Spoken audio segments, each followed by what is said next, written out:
Lepo pozdravljeni v novi epizodi PFcasta. Danes je z mano Robert Bezamovski, višji policist, vodja policijskega okoliša na policijski postaji Laško in v sklopu sodelovanja z lokalno skupnostjo opravlja predavanja za zaposlene v vrtcih, v osnovnih šolah, pa tudi za starše in otroke. V tem kontekstu sem ga danes tudi povabila, da je moj gost, da spregovorimo o družinskem nasilju, medvrstniškem nasilju in pa predvsem o vlogi strokovnih delavcev zaposlenih v vzgoji in izobraževanju pri obravnavi oziroma pri prepoznavanju, obravnavanju in preprečevanju nasilja.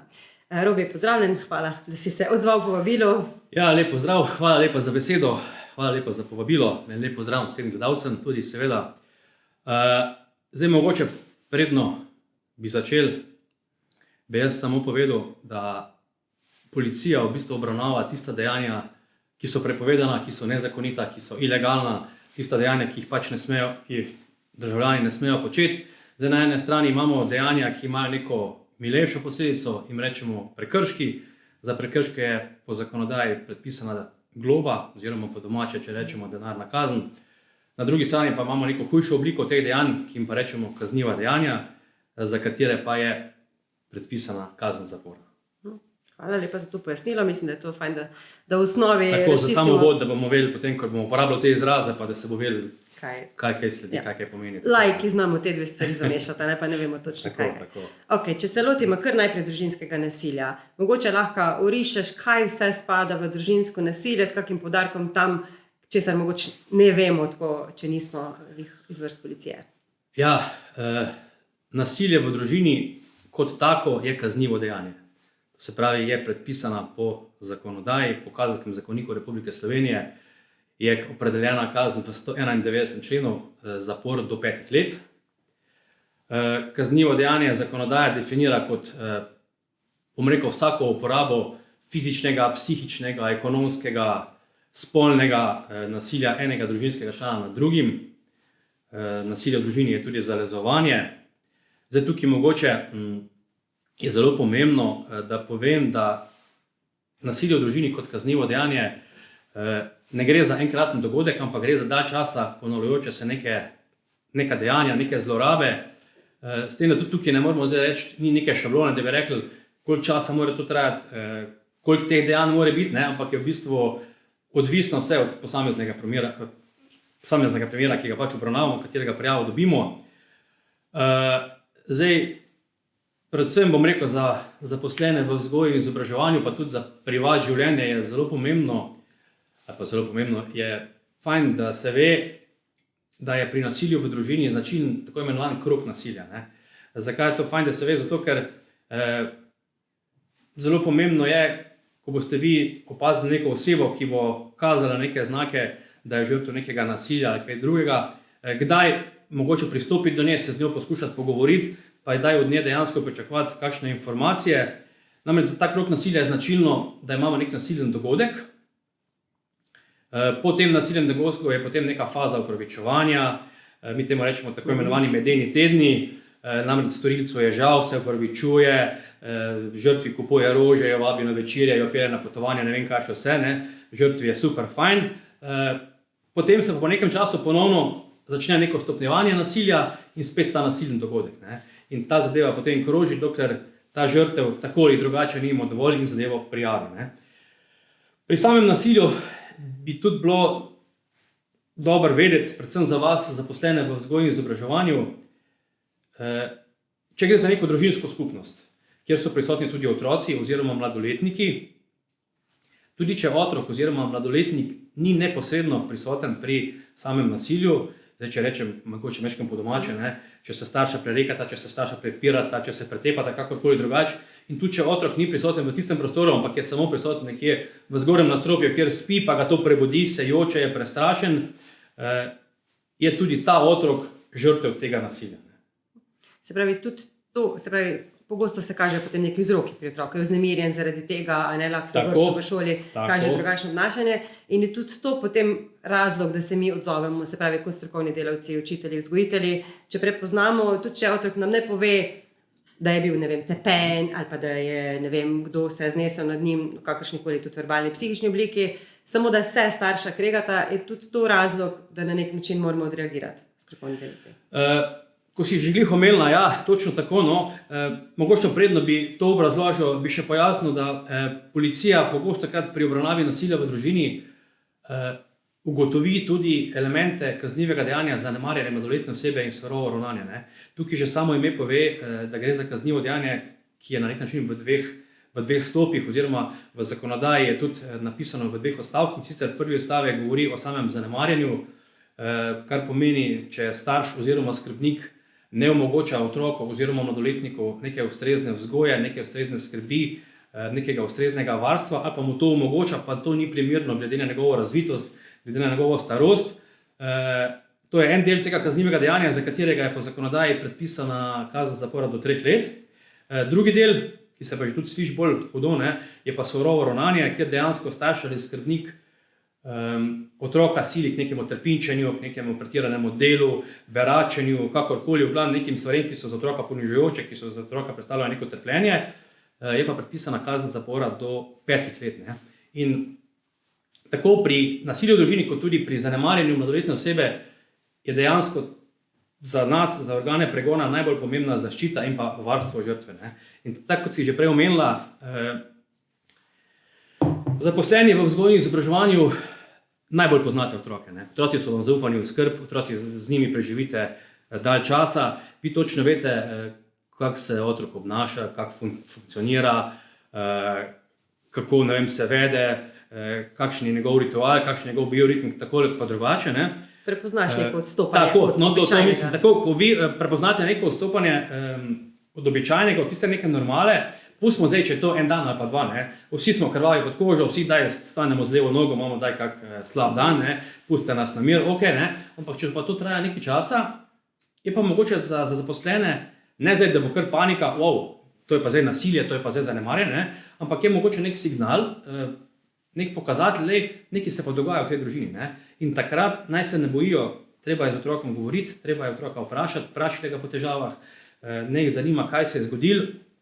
In pa seveda zelo pomembna stvar, ki jo policija svetuje, dajte si te zadeve nekam pribeležiti, dajte si te zadeve nekam zapisati, zapišite si te zadeve, naj si jih zapišejo na način, kot jih izvejo od otroka. Ne. Naj ne olepšujejo, naj ne pišejo v nekem knjižnem jeziku, ampak naj povejo, ata se je včeraj razpištolo, ko so bila poročila, je udaril po mizi, je vrgel kozarec, naj napiše tako, kot otrok pove. Tako, dobesedno. Zakaj? Zato, ker policisti, ko obravnavamo ali nasilje v družini ali zanemarjanje, in če ugotovimo, da je žrtev nasilja tudi otrok oziroma mladoletnik, ki obiskuje neko določeno inštitucijo, ali je to šola, ali je to vrtec, mi zaprosimo to inštitucijo za njihovo poročilo in v tem poročilu najbolj konkretno, dobesedno tako navedeni, tako kot je zapisano, ker ti podatki potem, služijo na vseh nadaljnih postopkih, ki jih vodi in policija in potem naprej inštitucije, ko so. Ne. Tako da v bistvu, jaz se tudi zavedam, pa policija se tudi zaveda, da predvsem je to na podeželskih šolah, tam so zaposleni v šolah običajno ali pa pogostokrat tudi doma v tistem okolju, ne, živijo z ljudmi, z starši teh otrok, ki jih učijo, ki jih poučujejo. Ne. In potem se kdaj zgodi, imeli smo takih primerov več, no, in se zgodi, ko pač nek otrok ali pa nek mladoletnik v šoli nekaj pove, in potem učitelj koleba, ne, ali bi prijavil ali ne bi prijavil, ne, jaz starše poznam. Jaz mislim, da sicer en korak kot družba smo že k temu naredili, ne, pa tudi kot vi zaposleni v vzgoji in izobraževanju, ampak kljub temu tukaj bi vas seznanil, da drugi odstavek 6. člena Zakona o preprečevanju nasilja v družini točno nalaga, ne, vsakomur, predvsem pa zaposlenim v vzgoji in izobraževanju, da v primeru, ko zaznajo, da je nek otrok žrtev nasilja, da ne glede na poklicno močešnost, ne glede na varstvo nekih teh podatkov od otrok, da so dolžni takoj zadevo prijaviti na policijsko postajo, na center za socialno delo ali pa na okrožno državno tožilstvo. Ne. Namreč zavedati se moramo, da otroci oziroma mladoletniki ne znajo oziroma ne morejo poskrbeti sami zase, so res najranljivejša skupina in zato smo mi kot družba in pa seveda zaposleni v vzgoji in izobraževanju tisti prvi, ki moramo poskrbeti, tako kot sem že prej omenil, za ustrezno zaščito in varnost otrok. Ne. Zdaj, če policisti pri samem postopku obravnave ugotovimo, da je nek zaposleni vedel za neko težavo, oziroma da je nek zaposleni vedel sumu, ali pa bom rekel utemeljeno sumu na podlagi obnašanj, na podlagi takšnih in drugačnih znakov otroka, da je nek otrok žrtev nekega nasilja ali pa nek žrtev nekega zanemarjanja, lahko zoper takšnega zaposlenega uvedemo postopek za sum storitve kaznivega dejanja nevestnega dela v službi. Se pravi, če se ne odzove, ne prijavi, ne zabeleži. Tako da se moramo res, se pravim, predvsem v teh okoljih, ko sem prej povedal na podeželju, se je treba zavedati, da je to naša oziroma da je to njihova dolžnost. Jaz večkrat svetujem ravno v šolah, vrtcih, če že seveda ne tega izvajajo, da mogoče staršem na tistih uvodnih roditeljskih sestankih, da jih ravno seznanijo za to kazensko določbo, da jih seznanijo, da so oni dolžni to narediti, da ni to neka njihova dobra volja, ali pa njihova odločitev tako, ali bi ali ne bi, zdaj kako se poznamo ali se ne poznamo, ampak da so oni to dolžni narediti, ne glede na poznanstvo, ne glede na to, kje bivajo in kako bivajo, ker v nasprotnem primeru bodo sami se znašli v nekem predkazenskem postopku. To je isto, to se jaz isto pogovarjam s študenti in vedno rečem, to povejte naprej, ker to je vaša dolžnost, to ni stvar odločitve. In če ti opaziš nekaj, ker mi smo zagovorniki otrokovih pravic, in otrok ima pravice, ampak mu nič ne koristijo, ker ne ve, ne zna in ne zmore še sam jih, in zato smo mi tukaj. In se mi zdi res pomembno to poudariti, da je to pač naša dolžnost vseh zaposlenih. Zdaj pa mogoče samo, če malo pogledamo tole, se pravi, eno je zdaj to, ko se lahko dogaja nasilje v družini, se pravi, zaznaš neko vedenje pri otroku, spremenjeno, sumiš. Kaj zdaj kot policija svetujete? Mi imamo protokol v šolstvu, se pravi znotraj polja vzgojne izobraževanja protokol, to, ko si rekel, da je treba pač prijaviti takoj na policijo, CSD oziroma tožilstvo, seveda seznani tudi vodstvo v prvem koraku, ker prijavlja vedno šola pa vrtec, ne pa oseba z imenom pa priimkom, ampak a je kak korak prej, se pravi, a je treba vsako zadevo takoj uradno prijaviti, prijavlja se, čeprav vem, sum na kaznivo dejanje, ali kot vodja policijskega okoliša, ko imaš stike z vrtci, s šolami, je še kakšna druga oblika komunikacije med vami, se pravi, preden se to dejansko prijava zgodi? Zdaj super, v bistvu si že delno odgovorila na to tvoje vprašanje. Če pride do nekega suma, če, bom rekel, tako sem rekel prej, če se otroka spremlja in se opazi neko odstopanje od neke normale, pa če to traja nekaj časa, pa če še otrok mogoče neke stvari pove, če dejansko stanje ni ogrožujoče, če ne gre za res neko nujno interventno nalogo, vsaka inštitucija, to se pravi vsaka šola, vsak vrtec, vsaka druga inštitucija ima lokalno policijsko postajo. Na lokalni policijski postaji smo vodje policijskih okolišev, ki smo v osnovi, ali pa bom rekel, osnovno poslanstvo nas, vodje policijskih okolišev, je ravno to, da sodelujemo z lokalno skupnostjo, da sodelujemo z organizacijami, organi v sestavu občine, kakorkoli. In dajte se pozanimati, naj se pozanimajo, kdo je na njihovem terenu vodja policijskega okoliša, naj se obrnejo na njih, pa tudi, če bo mogoče kak drug policist, ravno v primerih, če bojo v dilemi, če ne bojo vedeli, če bojo nekje na robu, ali bi prijavili ali ne bi prijavili, dajte nas takrat kontaktirati, mi se bomo odzvali, mi se bomo oglasili, bomo prišli, se bomo pogovorili, pa še lahko potem skupaj tudi policist da kakšen nasvet, kaj bi še v nekem primeru bilo potrebno mogoče zbrati, ugotoviti, kakšna opažanja, mogoče, ko za vas zaposlene niso toliko, bom rekel, pomembna, za nas pa so, oziroma za zakonodajo, na kaj biti pozoren in šele potem dati prijavo. Zakaj je to mogoče pomembno? Pomembno je to mogoče zato, a pa ne mogoče, sigurno, jaz mislim, da je to pomembno zato, ker če bojo te inštitucije kar štartale na prvo žogo, se lahko zgodi, da bo policija na vsako prijavo odreagira, mi začnemo nek postopek in lahko se zgodi, da policisti ne bomo mogli zbrati dovolj dokazov, da bi lahko nekomu očitali neko dejanje, da bi lahko nekomu rekli za zanesljivostjo, ti si pa osumljen tega dejanja, ker to potem počneš.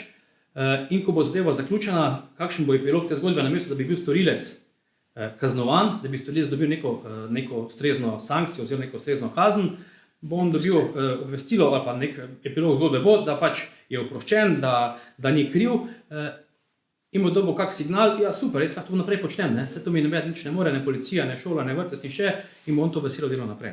Zato je mogoče to tako imenovano medsebojno sodelovanje res ravno v tem delu, ko smo na meji, ko ne vemo kako in kaj, dajmo se slišati, dajmo se posvetovati, dajmo se pogovoriti, pa jaz mislim, da bojo vsi postopki tudi mogoče potem lažje stekli. To se mi zdi zelo pomembno, da vsi zaposleni znotraj polja vzgojne in izobraževanja, da ozavestimo. Se pravi, da je to tisto vprašanje, ko ga lahko zastaviš pred prijavo. Se pravi, to ni z formalnega vidika še nikjer zabeleženo, to je komunikacija z osebo, s katero tako bi naj, ne vem. Jaz mislim, da je to poanta tega medsebojnega sodelovanja, da je ravno to, včasih kdo reče, boste kaj pometali pod preprogo. Ne, to sploh ni to. Ne. To je ravno to, da lahko potem neki postopki lažje in bolj učinkovito stečejo, da dosežemo res tisti potrebni epilog, da lahko zagotovimo, spet bom rekel, tako smo že imeli prej, varnost in pa zaščito žrtve. In to se mi zelo pomembno, kar si rekel, to beleženje. Ne? Da tudi, če se ne zdaj kar pri prvem odstopanju vedenja, si pa zabeležiš tega dne, a ne pri tem opazila to in to, vseh kot opaženje, če pa kakšna izpoved, če kdo otroka je poveč, kaj vidi pa še bolj konkretno. In to je nekaj, kar potem lahko tudi se uporabi v vaših postopkih. Tako, to, ko sem že prej omenil, včasih dobimo mi poročila od teh inštitucij vse bolj tako pavšalno. Otrok se je, v bistvu, splošno, otrok se je prejšnji mesec je bil majčkeno zadržan, ni bil tako pogovorljiv, nič pa nimamo konkretno. Super je recimo za naš postopek, pa tudi potem za nadalje za postopek, ne vem, otrok pove v ponedeljek zjutraj, ta je pa včeraj zvečer, ko so se začela poročila, se je pa nekaj razjezil, je udaril po mizi, je v mami sovrgel, ne vem, kozarec. Policisti pa po drugi strani pa obravnavamo neko prijavo v domačem okolju, kjer je sosed prijavil, da je prišlo do neke kršitve in tako sem rekel prej, mi zaprosimo za vas za poročilo in vi to konkretno navedete, kaj je otrok povedal in zadeva potem takoj z obeh strani in potem zadeva stoji. Zadeva potem tudi nadalje v postopkih ima večjo težo. Zaradi tega je tudi pomembno, da res konkretno, časovno in pa krajevno čim bolj zožate te zadeve.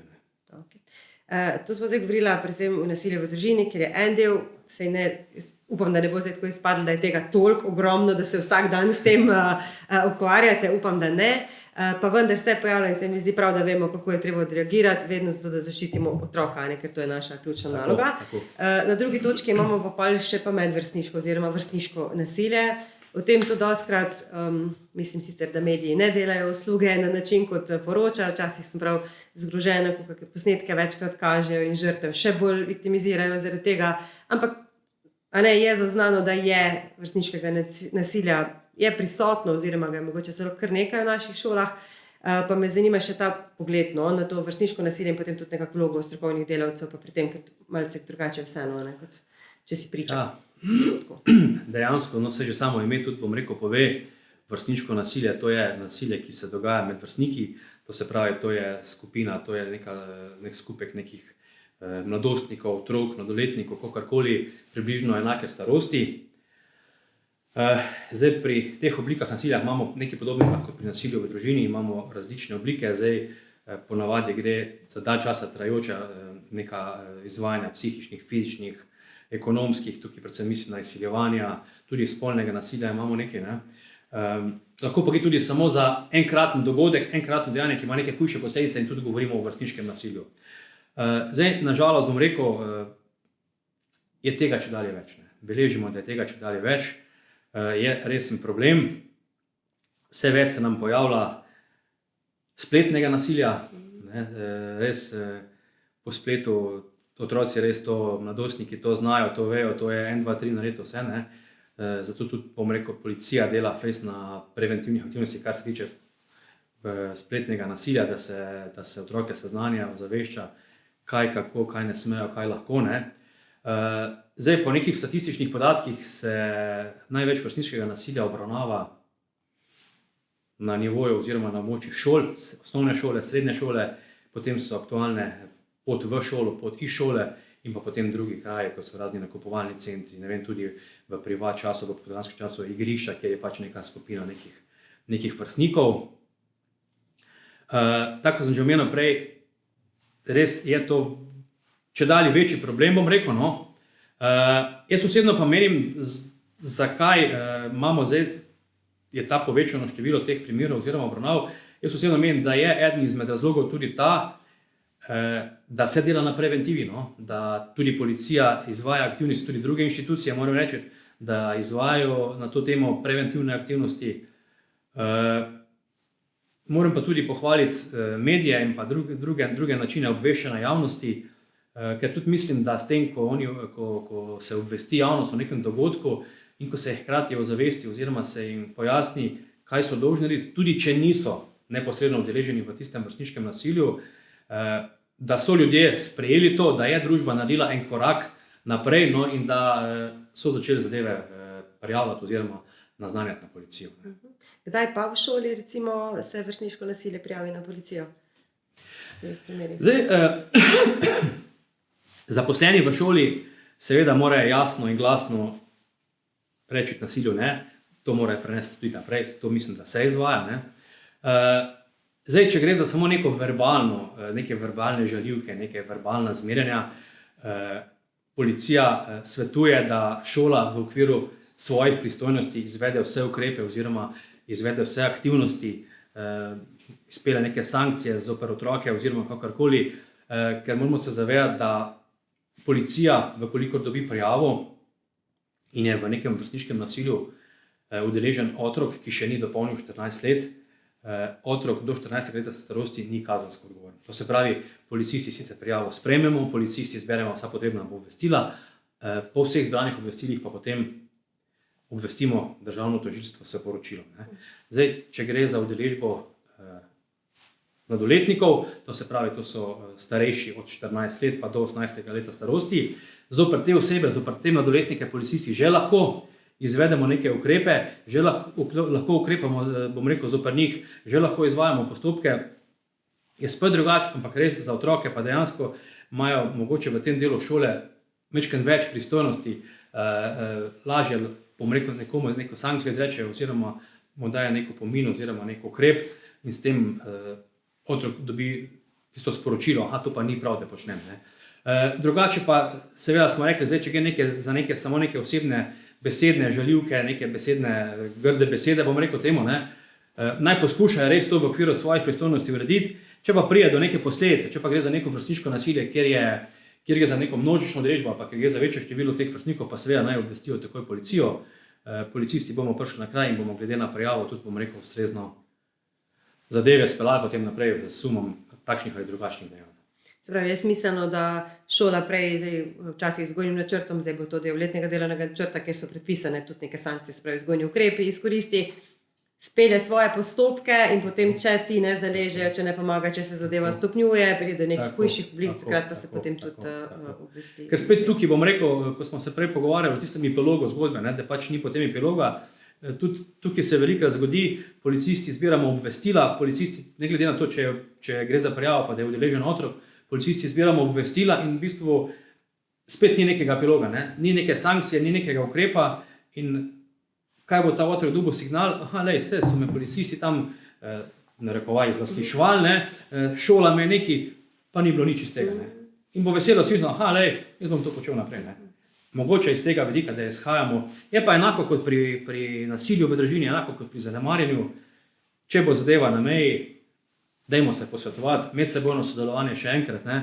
Dajmo se posvetovati, dajmo se pogovoriti, da bomo zadeve nekako lažje speljali oziroma da bomo nekako lažje prišli od tistega pravega epiloga. Mogoče še rečemo kako besedo o kaznivih dejanjih, pa potem posledicah teh kaznivih dejanj, kako prepoznamo. Ja, to sem mislil že prej omeniti, pa sem potem tudi pozabil. Ja, hvala za vprašanje.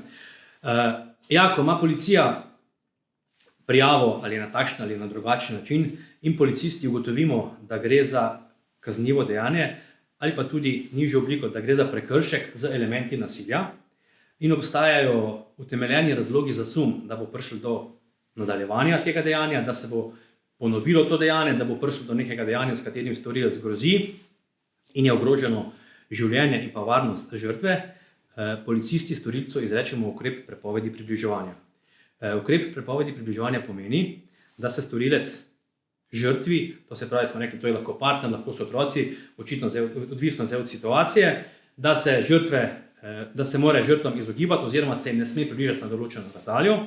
Prav tako se jim ne sme približati oziroma objektu, kjer stanujejo, kjer bivajo, objektom oziroma inštitucijam, katere obiskujejo, kjer so zaposleni, in pa posebej so opozorjeni tudi na nadlegovanje preko komunikacijskih sredstev oziroma preko teh socialnih omrežij. Zdaj, ob izreku prepovedi približevanja policisti zberemo tiste prve potrebne podatke, tiste prva potrebna obvestila, dokumentacijo, izrečemo ukrep za obdobje 2 dni oziroma 48 ur in v tem času obvestimo o tem dežurnega preiskovalnega sodnika, ki potem ta naš ukrep potrdi, ga lahko podaljša, lahko pa tudi ta ukrep zavrne. Ob izreku ukrepa prepovedi približevanja obveščamo tudi, če smo rekli, da so žrtve tudi otroci oziroma mladoletniki, obvestimo tudi šolo oziroma obvestimo tudi vrtec s kratkim dopisom, kjer jih seznanimo, da ima določen starš do tega otroka prepoved in so te inštitucije potem dolžne, če prije starš dejansko v tisto bližino, če se približa objektu, če se približa otroku, so dolžne zadevo prijaviti na policijo in ko mi ugotovimo neko kršitev, temu storilcu izrečemo globo, zdaj če se še nahaja na kraju, ga tudi fizično odstranimo, lahko osebo tudi pridržimo skladno z zakonodajo. Če pa ob tej kršitvi še izvaja neka druga, dejanja z elementi nasilja, ali kaj grozi, ali celo kaj fizično nasilno do kogarkoli, lahko policista tega storilca oziroma to osebo tudi pridržimo, ga privedemo direktno k preiskovalnemu sodniku, kateri lahko zoper njega tudi odredi pripor. Zdaj si ravno omenil to, lahko tudi grozi. Dostikrat je vprašanje, ko se študenti o tem pogovarjamo, vprašanje, kako pa zdaj smo mi zaščiteni, zaposleni v vzgoji in izobraževanju. Se pravi, vedno je neka skrb v zvezi s tem, nekoga boš prijavil, pač prijavljaš sum, seveda ga prijavlja vrtec ali šola, ampak vsekakor se zelo hitro izve, kdo je bila ta oseba, najbrž tudi tisti, ki prijavljajo, potem sodelujejo še v kakšnih razgovorih s policijo. Kako pa potem zdaj sebe zaščititi, kaj lahko na drugi strani naredimo, če nam potem posledično kdo grozi zaradi prijave? Poglejte, tako smo že omenili prej, tako smo rekli že večkrat, zaposleni v vzgoji in izobraževanju so dolžni. Zakonodaja jim nalaga, da so dolžni zadeve prijaviti in oni, če bodo to naredili, če jim bo kdo grozil oziroma če bo prišli do nekega epiloga, ki pač ne bo ustrezen za določeno osebo, seveda takoj prijaviti, poskrbeti seveda najprej za svojo varnost in potem takoj zadevo prijaviti na policijo. Kratko in jedrnato, tista prijava naj ne bo nekaj dolga, samo toliko, da policisti vemo, zakaj se gre, potem bomo pa nadalje zbirali potrebna obvestila v zvezi suma tistega dejanja, ki je pač prijavljeno. To sem še prej pozabila vprašati. Se pravi, če recimo bi jaz v razredu zaznala neko ponavljajoče se, grem do vodstva, obvestim, potem vodstvo to prijavi na policijo, jaz sem pa zaznala. Se pravi, ko postopek steče s strani policije, opravite pogovor potem tudi z učitelji, vzgojitelji. Tako. Navadno, zdaj odvisno seveda posameznega primera, odvisno od prijave. Navadno, če ima, razrednik, vzgojitelj, ne vem kak drug učitelj, svetovalna delavka, kdorkoli pač v tej inštituciji, da je imel nek stik s tem otrokom, da je imel nek kontakt s tem otrokom in je to razvidno iz same prijave, potem seveda govorimo konkretno tudi s tisto osebo. Ti razgovori, to zdaj sprašujem tisto, kar vem, da me študenti to sprašujejo, se opravljajo na šoli, vrtcu, na policijski postaji, govorim zato, ker vedno je, če pride policija do vrtca, do šole, stalno potem kaj se je zgodilo, kaj se dogaja, s kom so se pogovarjali. Zdaj jaz bom tukaj tako rekel, zdaj jaz mislim, da tukaj je zdaj spet malo odvisno od metodike in taktike pristopa oziroma dela. Jaz imam takšno navado, da kolikor pride do neke take prijave, preko prijavitelja, to je navadno svetovalna služba, kakorkoli pridobim neke kontakte in se potem dogovorimo glede na okoliščine, glede na situacijo, ali se oglasimo na šoli, ali prije oseba na policijsko postajo, pa tudi eventualno, če se oglasi na domu, če se pač oseba s tem strinja. To je stvar dogovora, bom rekel. Prilagoditi. Tako, ja. Okay. Pa me še pa zanima, mogoče, če lahko še pa sem to rišeš, ravno si omenil te mladoletnike, se pravi do 14 let, pa pol 14 do 18, recimo ob prijavi, govorim za vrstniškem nasilju, kakšne pa so potem posledice za te do 14, recimo, če gre za prijavo na policijo, za neko obliko hujšega vrstniškega nasilja, kaj recimo lahko sledi? Zdaj, tako sem že prej omenil, dejansko otroci do 14. leta starosti niso kazensko odgovorni. To se pravi, zoper njih policija ne izvede nobenih ukrepov, nobenih postopkov, ničesar. Mi s temi udeleženimi otroki opravimo razgovore, pridobimo tudi seveda vso ustrezno dokumentacijo in zadevo zaključimo z poročilom na okrožno državno tožilstvo. Mladoletniki, to se pravi od 14. leta naprej, so pa že delovno kazensko odgovorni, kar pomeni, da lahko v bistvu policisti izvajamo z njimi postopke lahko bom rekel, skoraj potegnemo vzporednico, tako kot upravljamo postopke z polnoletnimi osebami. Potem so pa inštitucije, kot so okrožno državno tožilstvo, sodišče, je pa seveda tisto, ki pa potem neke kazni izreče glede na starost mladoletnika. Ne. Sigurno starejšega mladoletnika, to se pravi, to je mladoletnik od 16 do 18, lahko doleti hujša oblika kazni kot pa recimo mlajšega mladoletnika, ki je od 14 do 16. Tukaj bi tudi mogoče izpostavil samo odgovornost staršev. Moramo se vsi zavedati, no, sploh tisti, ki imamo otroke, to vemo, da starši smo odgovorni za svoje otroke. Ne? In če policija ugotovi, da je neko dejanje otroka, mladoletnika, posledica opustitve neke starševske dolžnosti, neke starševske skrbi, nekega starševskega varstva, lahko policija tudi zoper starša ukrepa v smislu storitve kaznivega dejanja. Tudi to je pomembno, ampak to so res potem težje zadeve za dokazovanje, ampak tudi ta segment je prisoten pri teh zadevah. Se pravi, tu smo pa tudi mi lahko pozorni, ker v bistvu en del tega zanemarjanja je tudi vzgojno zanemarjanje. Ne? Se pravi, starši so dolžni s šolo sodelovati, z vrtcem sodelovati, če se na primer ne odzivajo, ne prihajajo na večkrat navabila, je to tudi en pokazatelj, da se nekaj dogaja. Ne? Težko na dolgi rok vedno upravičujemo, samo ni časa, sploh če vrtec šola prijete zelo naproti. Se pravi, smo tudi tu lahko pozorni na vedenje staršev in na nek način prepričujemo. Super, no, prej mogoče nisem omenil pri zanemarjanju, ko smo govorili, ravno to, kot si zdaj omenila. Ne? Ja, zdaj, če se recimo starši niso prisotni, se ne odzivajo, potem sporedno ob tem še pa zaznate, ne vem, pri otroku, pri mladoletniku neko slabo oskrbo, ne vem, da je neprimerno oblečen glede na letni čas, osebno, bom rekel, zanemarjanje, higiensko zanemarjanje, da ima neprimerna oblačila, potem, da če gre za mlajše otroke, neprimerne risbe, potem, da se pojavijo neke nenavadne bolečine v trebuhu, glavoboli in tak naprej. Skupek vsega tega je pa dejansko zdaj, ne zdaj, ker bomo rekli sum, to je pa zdaj žrtev, ne, ampak da se nekaj dogaja v družini, da nekaj je narobe in da je treba mogoče malo bolj sistematično pristopiti k tej zadevi, pa se res pogovoriti, oziroma bom spet rekel tisto medsebojno sodelovanje, ne, mogoče poprašati če koga drugega, kaj pa on meni o tem, oziroma kako narediti v tej situaciji, da bomo lahko neko zadevo uspešno rešili. Se mi zdi pomembno, da čim prej zaznamo nekaj stvari, da lahko kako stvar potem kasneje. To se pravi opazovati, čim več opazovati pa spremljati, res ne. Tako.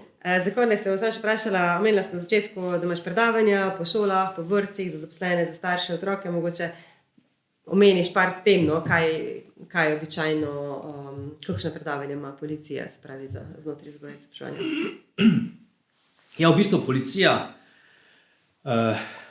imamo različne projekte, ki delujejo na nivoju delovanja policije. Zdaj začnemo že navadno pri prvošolčkih, kjer, ali pa bom rekel tudi na povabilo vrtcev, tudi sodelujemo v vrtcih, predvsem v smislu spoštovanja cestnoprometnih predpisov, potem samega lika policista oziroma samega poklica policista, kaj policisti vse počnemo. Potem spremljamo že naprej otroke v prvem razredu, ko je neko novo okolje za njih, ko jim spet predstavljamo na novo cestnoprometna predpise, cestnoprometna pravila, kako se morajo obnašati. Potem imamo nam zelo poznan projekt, državni projekt, tako imenovan Policist Leon, ki je namenjen za učence 5 razredov, kjer pa že, bom rekel, otroke seznanjamo z različnimi situacijami, s katerimi se lahko v vsakdanjem življenju soočajo in pa seveda pri tem jih opozarjamo na samozaščitna ravnanja, kaj morajo v določeni situaciji narediti oziroma kaj ne smejo narediti, seveda spet zato, da bojo varni, da bojo zagotovili neko varnost. Tudi tukaj jih, bom rekel, seznanjamo, pa jih ozaveščamo, če so žrtve nasilja, žrtve vrstniškega nasilja, da morajo o tem takoj spregovoriti, da morajo o tem takoj povedati, ali to v šoli, ali tudi mogoče tudi policistu, kje ko ga zaznajo, kakorkoli. Potem sodelujemo pri raznih drugih projektih. Zdaj, kot sem prej omenil, glede na to, da na povečano število vrstniškega nasilja, bom rekel, izvajamo veliko preventivnih aktivnosti ravno na temo vrstniškega nasilja, predvsem spletnega nasilja, to je pa že potem mogoče za bom rekel, tretjo triado, to se pravi 7., 8., 9. razred, ki so že najbolj domači v tem, kako se ne izrazim. Ja, se pravi, od preventive do potem tudi samega preprečevanja zajame TC-ev. Tako. Načeloma tako. To se mi zdi tudi, zakaj sem se na koncu še to omenila, se mi zdi, ker vedno govorimo o tej skupini opazovalcev, da ne ni nujno, da se ti dogaja nasilje ali pa da ti izvajaš nasilje, ta skupina opazovalcev, ki ve, da se nekaj dogaja, pa nič ne naredijo s tem, se mi zdi, da s takimi predavanji, s takimi pogovori nekako tudi ozaveščamo, da pač res treba odreagirati. Tudi če je to tvoja prijateljica, pa ti je rekla, prosim ne, ali pa ne vem, fant, sošolka, sošolec, kdorkoli, da je res pomembno, če želimo iti naproti tej ničelni toleranci. Tako, da ni to neka špec kapla, ne? Da ni to neko tožarjenje, ampak da je to potrebno narediti, da smo to dolžni narediti. Jaz potem otroke ponavadi postavim v kontravlogo, ne? Pa jim rečem, ja, pa si pa ti predstavljali, kaj pa bi bilo, če bi bil ti žrtev nasilja, pa bi tam en tvoj sošolec to vedel, pa bi se smejal, pa bi šel mimo tebe. Ne? Sigurno ne bi bilo nobeno prijetno. Ja, se mi zdi, da je treba prvo pominjati na to. Ja, res. Da niso. Sem še mogoče kaj pozabila, še kaj takšnega, kar bi bilo treba poudariti znotraj se pravi našega polja, sfere vzgoje in izobraževanja. Ne, jaz mislim, da tukaj res, jaz poudarjam, no, to res naše medsebojno sodelovanje, naj bo to tudi, če nekje mogoče še ni, naj to ukrepijo, naj komunikacija steče in pa res naj se zavedajo, predvsem zaposleni v vzgoji in izobraževanju, no, to, kar sem že prej večkrat omenil, da je to njihova dolžnost, no, da ni to njihova dobra volja, pa njihova, ne vem, ali bi ali ne bi njihova odločitev, ampak da so to dolžni narediti, ne glede na to, ali je to neka velika šola, ali je to majhna šola, ali je to podeželje, naj to naredijo, naj zadevo pojavijo in pustijo organom pregona, da bomo potem speljali neke ustrezne postopke, seveda vse s ciljem varnosti, zaščite žrtve in pa da ta storilec, ki neko stvar izvaja, da res doseže, da dobi neko kazen, da dobi neko sankcijo, da vedeti, to ne sme početi. Tako. Tudi jaz ne moram poudariti dosti tega, tudi študentom, ki naprej razlagam, tu zdaj bom še enkrat poudarila res ta dolžnost, da zaščitimo otroka in otrokove pravice, ker se mi zdi, da to je res tista prva stvar, ki se moramo zavedati, da če se zaposlimo znotraj polja vzgoje in izobraževanja, je pač to nekaj, kar ni stvar debate, ni stvar razmisleka, ampak je nekaj, kar je treba narediti. Mogoče še kakšna misel za konec? Ja, mogoče bom izkoristil moja prisotnost, pa bi mogoče nagovoril vse gledalce. Videli ste zdaj, o čem smo se pogovarjali, to je en mečken, a pa en majhen delež vsega, kar policisti opravljamo na terenu. Zdaj, če vam je všeč terensko delo, če imate radi timsko delo, če imate radi delo z ljudmi, policija ima odprta vrata za nove zaposlitve, tako da dobrodošli. Super, najlepša hvala, tudi jaz vas spodbujam.